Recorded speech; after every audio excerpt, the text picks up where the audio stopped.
So, hello everybody. I finally could get my hands on a new Bitwig Connect 412, and I can already tell you it's a really sturdy and heavy metal interface. It's made fully out of metal.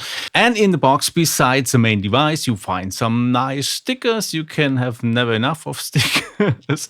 And some cable. So you get the USB cable with a USB-C and an A adapter, as well as two cables to connect via CV to your Eurorack.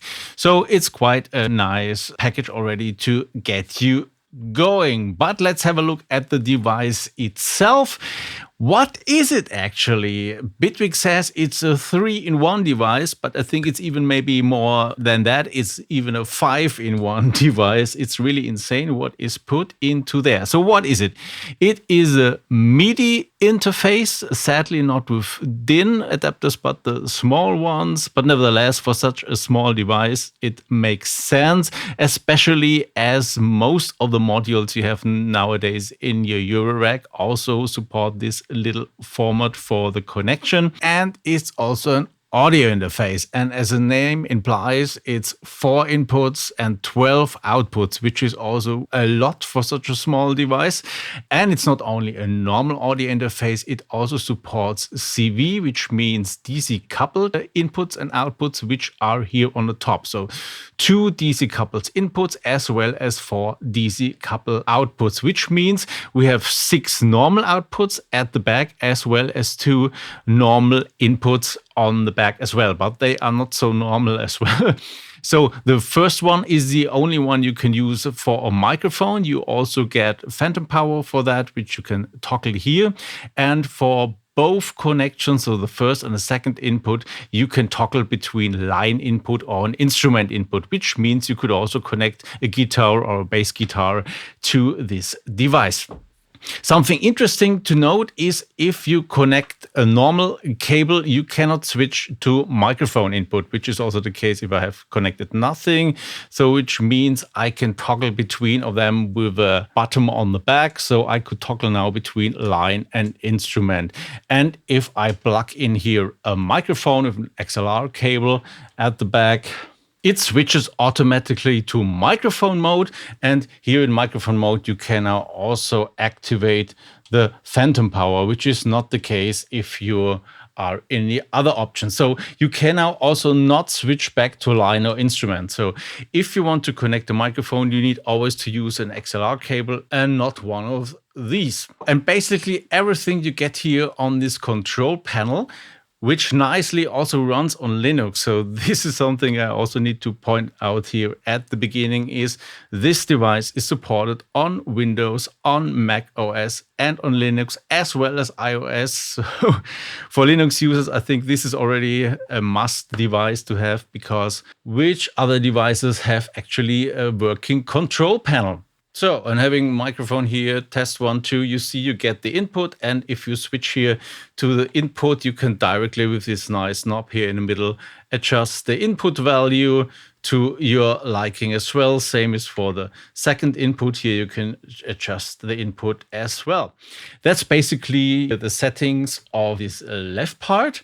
And it's not only MIDI interface, audio interface, it's also a monitor controller with different options, but maybe let's show that later when we have Bitwig running. And what else is it? It's also a MIDI controller, so you get transport control and parameter control. And by the way, this device does not only work with Bitwig, it works also with all other DAWs. And the only drawback is that the parameter control is not working, but everything else works as well in all the other DAWs. So it's also a very interesting device if you're using Ableton, Reaper, Studio One, or whatever. In this case, the buttons as well as the scroll option use the good old Mackie protocol, MCU, and this is available nearly in each and every DAW. So this is supported as well. Some words to the control panel. You actually do not really need it because all these settings you see here are available as well directly on a device, except here the two settings for Windows where you can set the sample rate and the sample buffer size you want to use. One word of information here as well to the sample rate. It goes up to unbelievable 192K. But if you choose these two modes, you will lose the functionality of the CV inputs and outputs as well as the direct monitoring. So that's something you need to be aware of. And also the buffer size can be set here down to 32, or if you're more into mixing, then it's 1024. And as I said, direct monitoring is also available for the inputs, so you don't need to really care about the buffer size if you, for example, recording your vocals. There's also a neat trick here with the control panel. As in Bitwig, you can click with the right mouse button on the header, and there you can change the zoom level and you can make it nicer and bigger if you are an old guy like me and getting more and more problems with your eyesight. Also something to mention, I had a strange issue running the control panel in parallel with Bitwig, and it turns out it's a strange effect. So if you do Bitwig coding as I do and programming extensions, you have normally this Bitwig debug port parameter set environment variables, and in that case the control panel also starts in a debug mode, and then both are blocking this port, so then you cannot run both of them. And also I had an effect that there is a debugging library which is necessary got picked wrong, and I got a very strange error. So if you have that issue, think about these variables, but for normal people this should not be an issue, but just to mention.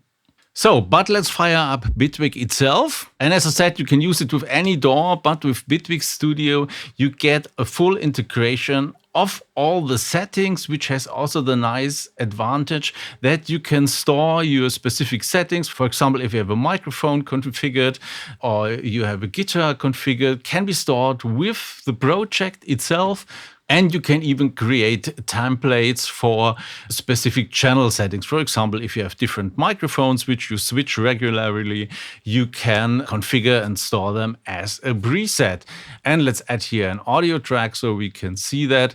Here you can choose now from the different inputs from Bitwig Connect. And what is really nice in Bitwig, as usual, is hello, hello. You see where the input is coming from. I'm speaking here into the microphone and you see I have here activity. So it's really easy to find out which channel you need, and then you can select it. And here you have now additional options which are normally not here. If you use the Connect now, for example, here you can select between line or instrument level, microphone level, and you can enable the phantom power as well. And you can select the input power, and you can select the hardware monitoring, so the direct monitoring for the phone, so you can hear directly your voice without going through the DAW and getting any latency. Coming back to the monitoring settings, so if we play something here, you can check for mono compatibility if you activate here the mono button,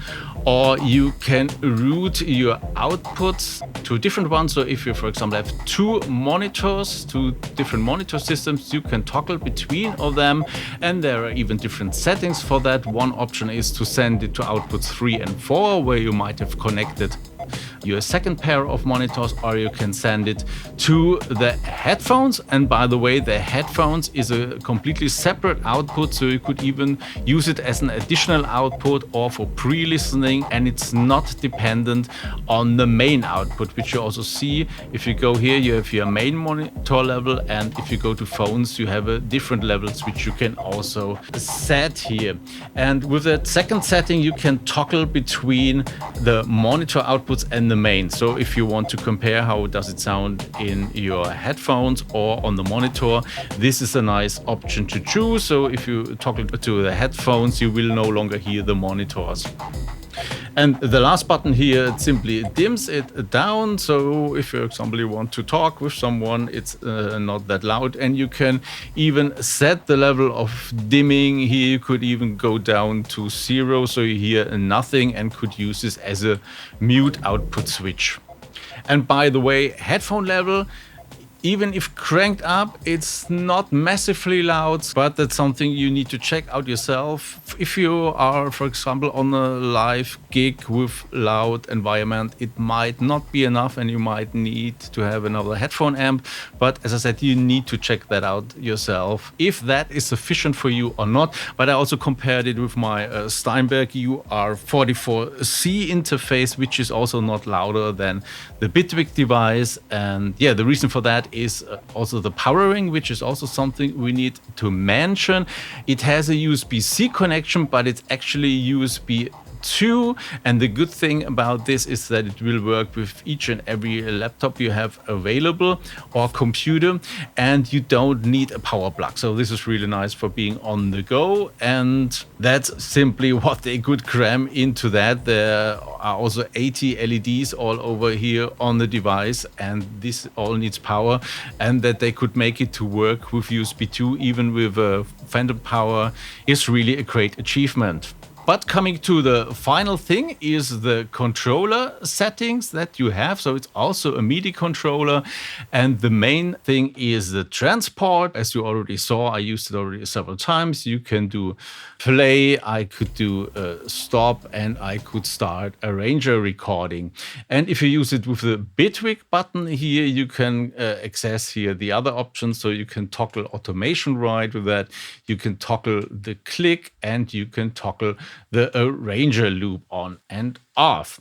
And the next thing is you can also scroll in the arranger. So we can simply move that. And this is also depending on the zoom level, which is nice. So if we press it again, we can do zooming. And if we zoom in and go back then to scrolling, you see it still makes sense. The speed makes still sense. And if we zoom in, the speed makes still sense. So that's a big improvement now with Bitwig 5.3 that this is possible. Last but not least, it's the only function that is specific to Bitwig. So this is not available in other DAWs, but if someone steps forward and will write such a support method, there's no way why this cannot work also in other DAWs. It just needs to be implemented as a script, or what is the capability of such a DAW as well. But let's have a look. How does that work in Bitwig? You simply hover with the mouse over any parameter, for example, volume here, and you can turn the dial and it will change. And this is really fast. You might wonder why this is necessary, because if you hover over it, you could simply also use the mouse to do that. But especially for automation, this nice encoder with a high resolution is much smoother to do that. And you can do also very fine changes with that. This works also in all other things. For example, let's have a look at the polymer, and even the color gets translated. So for example, here polymer has different colors for the different parameters, and if I hover over them, you see it will turn out to green, it will turn out to blue, or to red, and then you can use the wheel to change the parameter. Let's give that a listen.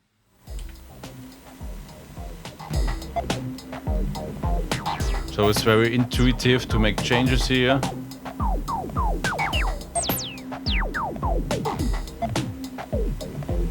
And since Bitwig 5.3.9, it works even with VST or clap plugins. So you can open here their user interface as well. And there you can also make changes. The difference here is that you need to click on the parameter first before you can change it. It's not sufficient to simply hover it. So let's turn up here the wet.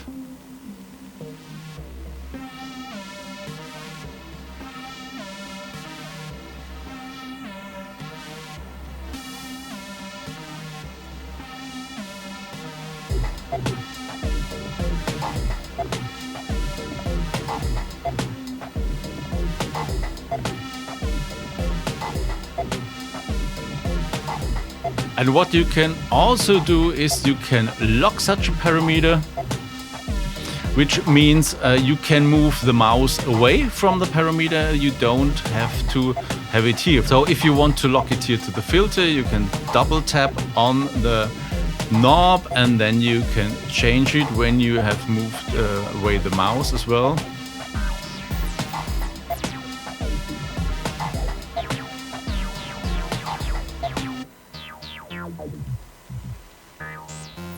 And if you double tap it again, which is sometimes not so easy, it gets deactivated again, and then you can hover again or use other parameters.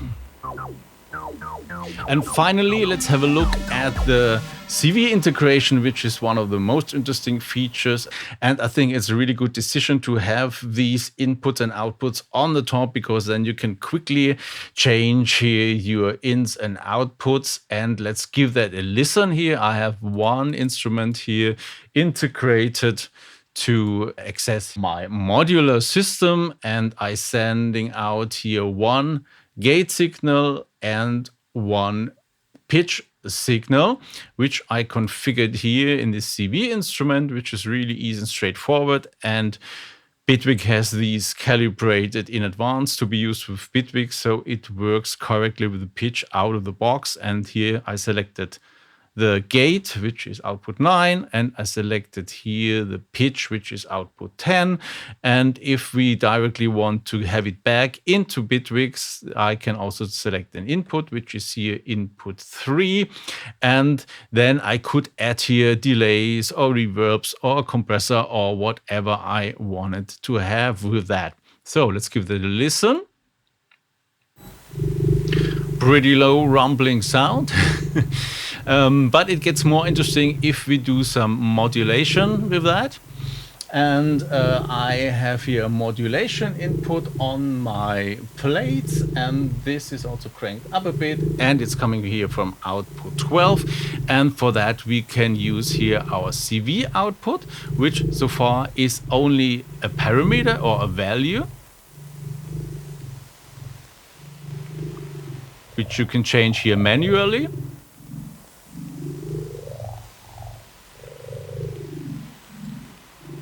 But it's clearly more fun if you use any of the gazillion of modulators from Bitwig. And let's go old school with an LFO.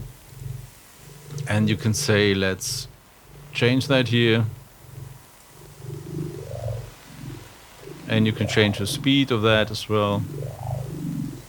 And you could also send other things. For example, you could send a clock here on output 11 if you have a hardware sequencer in your modular system. Or you can also send a reset or other options as well, send play and stop signals to your Eurorack. And this device is especially interesting if you are starting out for your home studio, or for all the electronic musicians playing live, which have one modular, a little modular with them, or even a bigger one. Maybe having some vocals with it, or even a guitar or a bass or something. Yeah. What do you think about it? Tell me down in the comments. Do you like it? Did you already buy it or not? And if yes, why or why not? Tell me down in the comments. And until next time, make some funky music.